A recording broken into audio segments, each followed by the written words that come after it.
In a time of war and oppression, the land of Israel trembled beneath the power of King Jabin of Canaan and his terrifying commander Sisera, a warrior who ruled through fear and iron, commanding 900 iron chariots that crushed resistance wherever they rolled, leaving villages empty, fields barren, and hope fading for 20 long years as the people cried out to God for deliverance.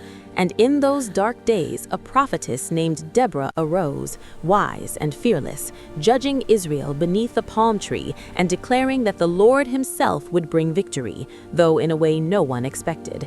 She summoned Barak of Naphtali and commanded him to gather 10,000 men and march to Mount Tabor, promising that God would lure Sisera to the Kishon River and deliver him into Israel's hands. Yet Barak hesitated and agreed only if Deborah came with him. And she consented, but foretold that the honor of victory would belong not to him, but to a woman, a prophecy strange and unsettling as the armies gathered and marched. From the mountain they saw the vast Canaanite forces below, iron chariots gleaming in the sun.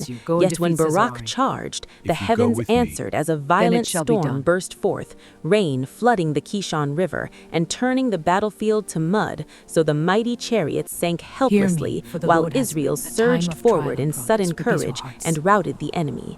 And Sisera, seeing defeat, abandoned his chariot and fled on foot, seeking refuge in the tent of Jael, the wife of Heber the Kenite, an unlikely woman living far from the clash of armies. She greeted him calmly, offered him milk, covered him with a blanket, and assured him he was safe. And exhausted, the feared commander fell into deep sleep, believing himself hidden.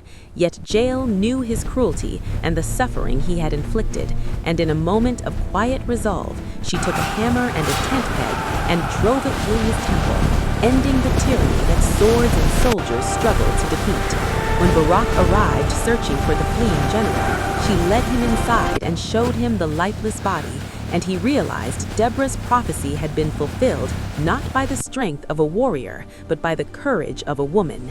And word spread across Israel as joy replaced fear, and Deborah sang a victory song praising God, who overturned human expectations, honoring Barak for the battle, yet proclaiming Jael most blessed among women, because through her, God brought justice, showing that deliverance often comes through the least expected hands, teaching that divine purposes are not limited by status, power, or training, but fulfilled through obedience and courage. For the humble tent peg became the instrument of liberation, and the quiet woman became the hero of a nation, reminding every generation that God hears the cries of the oppressed and works behind the scenes, turning weakness into strength and the ordinary into the extraordinary, calling people to trust him even when his methods seem impossible, and to be ready when their moment arrives, because history can change in a single act of faithful Barak, courage. enter. This is where your path leads. What is this place? I don't understand. You will see.